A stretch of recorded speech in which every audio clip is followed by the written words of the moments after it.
Good morning students, फिर वही नई उमंग और उत्साह के साथ आपके सामने 4 कंटेंट्स लेकर आए हैं।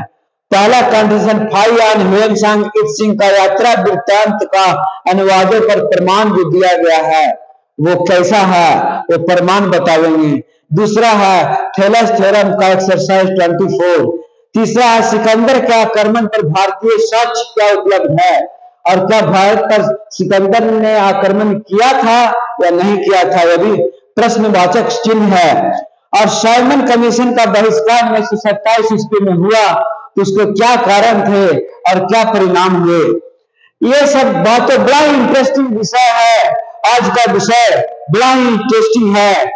कहा भी गया है कि मनुष्य न तो कुएं की चार दीवारों के अंदर उछलने कूदने वाला मेढक है और न गूलर के अंदर रेंगने वाला कीटाणु ही जो अपने अल्प बुद्धि के क्षीण आलोक में मदमस्त बना फिरे, बाहर जगत से पृथक रहे, अपनी संकुचित दुनिया के भव्य के उत्कर्ष का निरर्थक स्वप्न देखता रहे, या तो सभ्यता के प्रारंभिक व्यवस्था से ही अपने विचारों और दूसरे के विचारों से लाभान्वित होने की आकांक्षा रखते आया है। इन्हीं बातों से लेकर हम अपना विषय चालू करते हैं और बड़ा ही सुंदर कोटेशन मैंने बोला है, आप लोग भी याद करिएगा।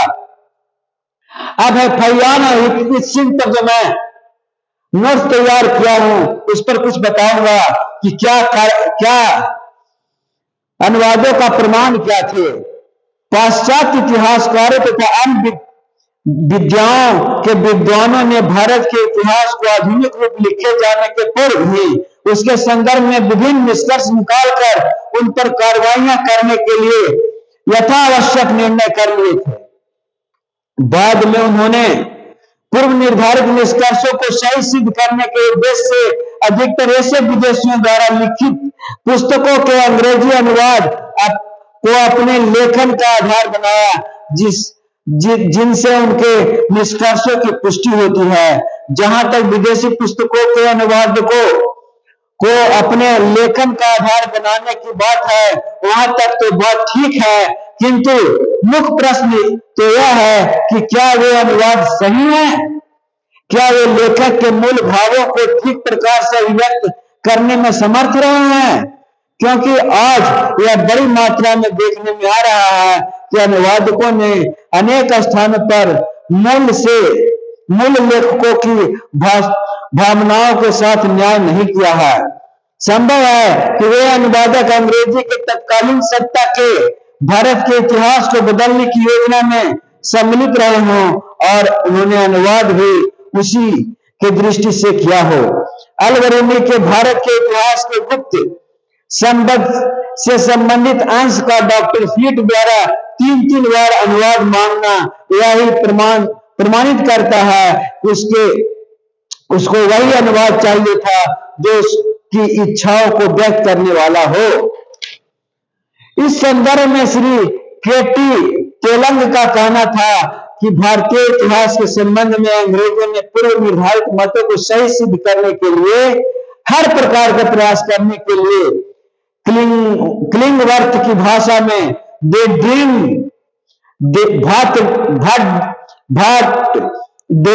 Dzire and believe their own dream, वे स्वैच्छिक स्वप्न ही देखते थे और उन्हीं पर विश्वास करते थे को सिद्ध किया है। अब आगे हम भारत के इतिहास के लेखन की भूमिका चीनी, अरबी, फारसी, संस्कृत, पाली, तिब्बती आदि भाषाओं में लिखी गई है। पुस्तकों अंग्रेजी में अनुवादकों की बड़ी मात्रा में उपयोग किया गया है। इसको हम अगले एपिसोड में बताएंगे। आज इतना ही। अब अगला है थेलस थ्योरम का एक्सरसाइज 24, बड़ा ही इंपॉर्टेंट है और ध्यान देने योग्य है। अब हम कहता है prove that the segments joining the mid point of mid points होगा मिड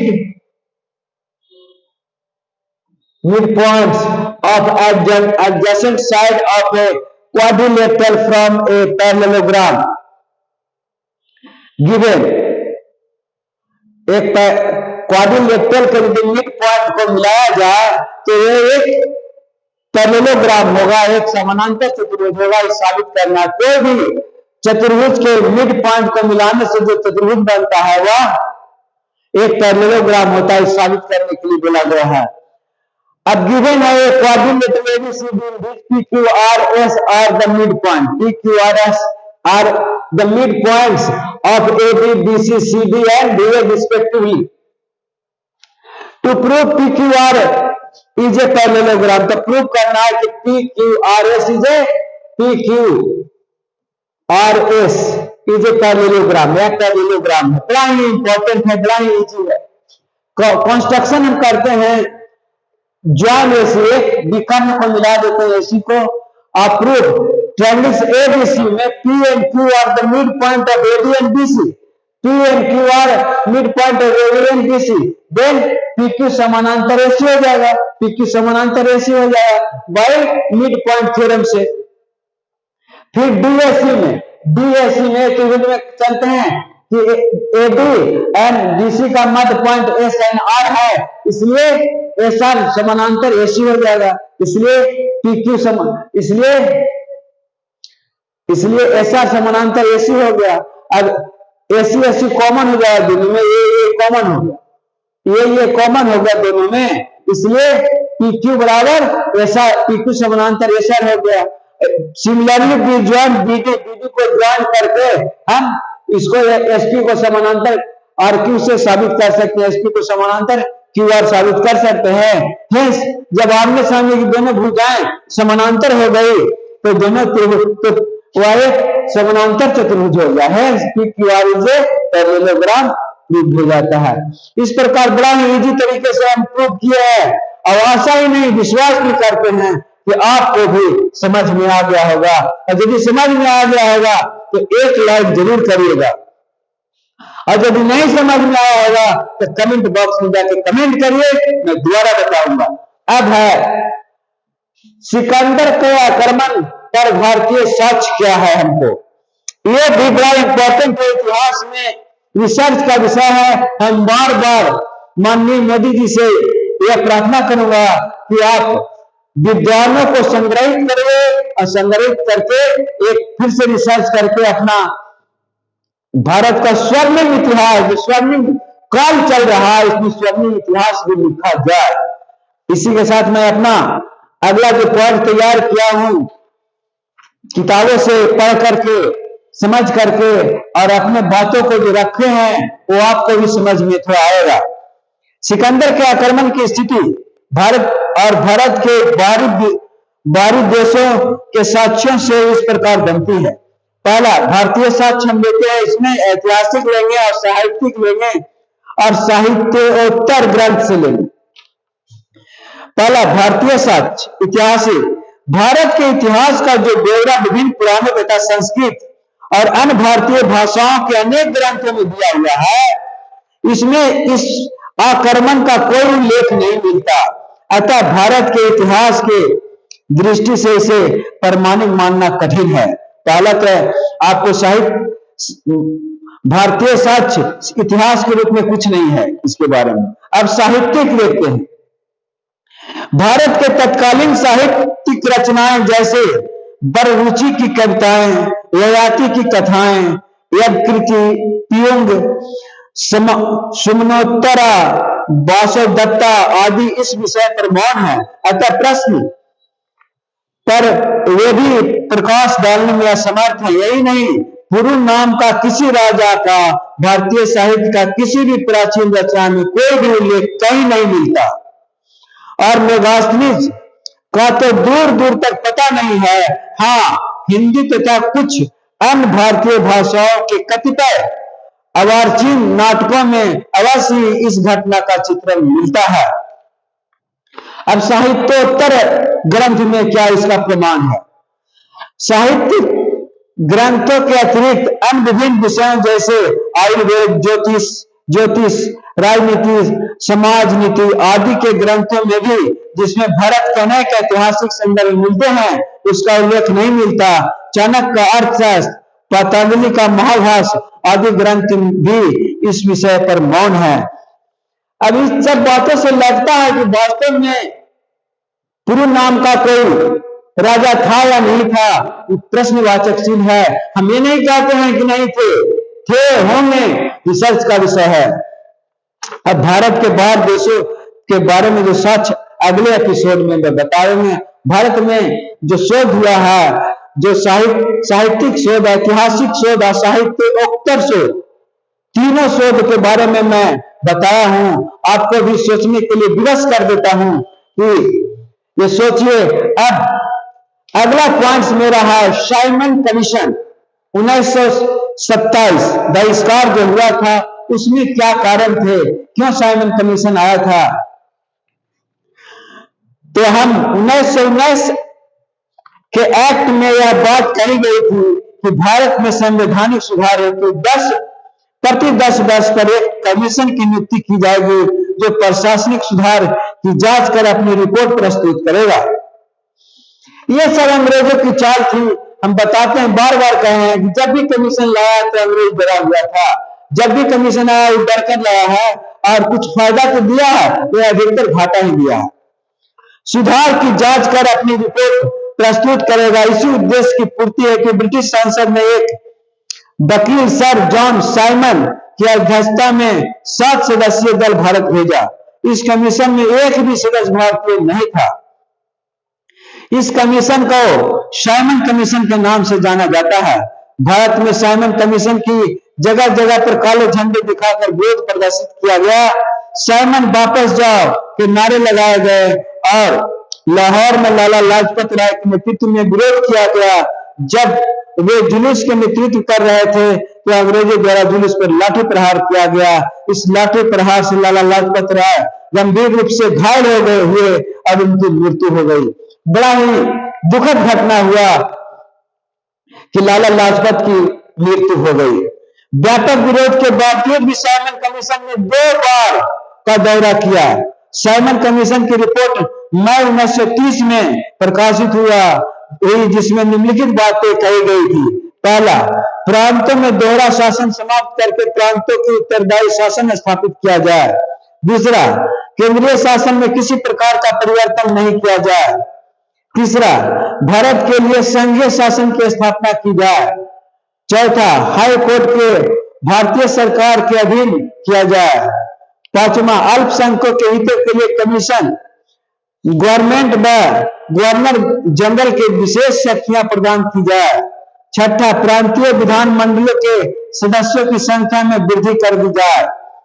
सातवां, बर्मा को भारत से पृथक कर दिया जाए तथा सिंध एवं उड़ीसा को नए प्रांत के रूप में मान्यता प्रदान कर दी जाए।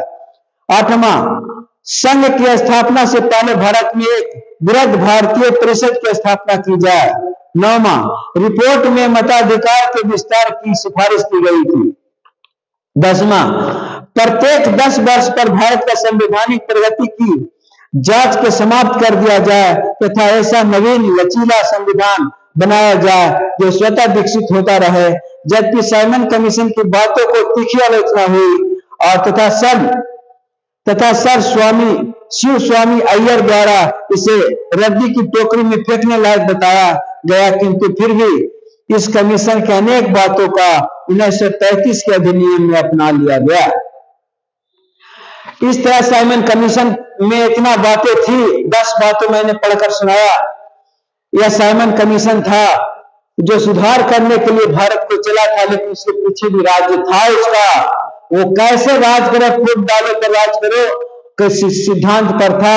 और जब जब भी कोई भी यहाँ विद्रोह हुआ था तो कोई न कोई कमीशन लाता था और कुछ भारतीयों को खुश करने के लिए कुछ इसमें सुधार करवाता था और अपना राज करने के लिए वह बड़ा ही झूठ किस्म का व्यक्ति अंग्रेज, जो अंदर से कलुषित माइंडेड था, जो लॉर्ड मैकाले ने कहा था कि हम लोग अब भारत की सभ्यता संस्कृति इतनी मजबूत है कि अब इस पर राज नहीं किया जा सकता, क्योंकि यहाँ के लोग झूठ बोलने की कसम खाकर सच बोलते हैं और हम लोग सच बोलने की कसम खाकर झूठ बोलते हैं। बड़ी बात मैकाले ने कहा था। तो अब हम चारों कंटेंट्स को समाप्त कर दिए और थोड़ा सा हम इस पर how to operate a team पर जैसे लिखते हैं, लिखने के लिए बताते चलते हैं हम, इस तरह को ये जो इस तरह का लिखते हैं, इसमें दूसरा कलर ये ले लेते हैं।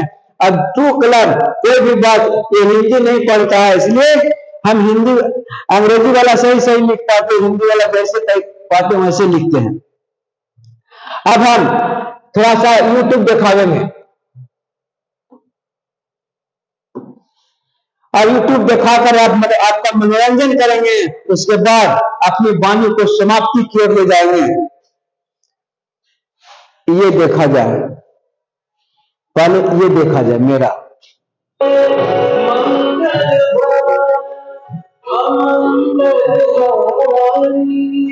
विष्णु नगरी है, विष्णु अजीर बिहारी राम पिया राम जय जय राम, पिया राम जय जय राम, पिया राम जय जय राम। ये लड़का चिड़ियों को पकड़ने के लिए दुनिया से सबसे अलग सोचा वाली दुनिया ढूंढ रहा है। अपनी कोई भी चिड़िया एक बार के लिए अंदर तो चली जाएगी, लेकिन कितनी भी कोशिश करे वो बाहर नहीं आ पाएगी, क्योंकि पिंजरे के छोटे छोटे डंडे को अंदर की तरफ रखा गया है। इस वजह से चिड़िया के अंदर जाने के बाद नीचे का डंडा पिंजरे को लॉक कर देता है और चिड़िया बन जाती है। ये लड़का चिड़ियों को पकड़ने के लिए दुनिया से सबसे अलग सोचा वाली दुनिया ढूंढ रहा है। अपनी कोई भी चिड़िया एक बार के लिए अंदर तो चली जाएगी, लेकिन कितनी भी कोशिश करे वो बाहर नहीं आ पाएगी, क्योंकि पिंजरे के छोटे छोटे डंडे को अंदर की तरफ रखा गया है। इस वजह से चिड़िया के अंदर जाने के बाद नीचे का डंडा पिंजरे को लॉक कर देता है और चिड़िया बन जाती है। ये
इस प्रकार अब हम समाप्त करते हैं। जय हिंद, जय भारत।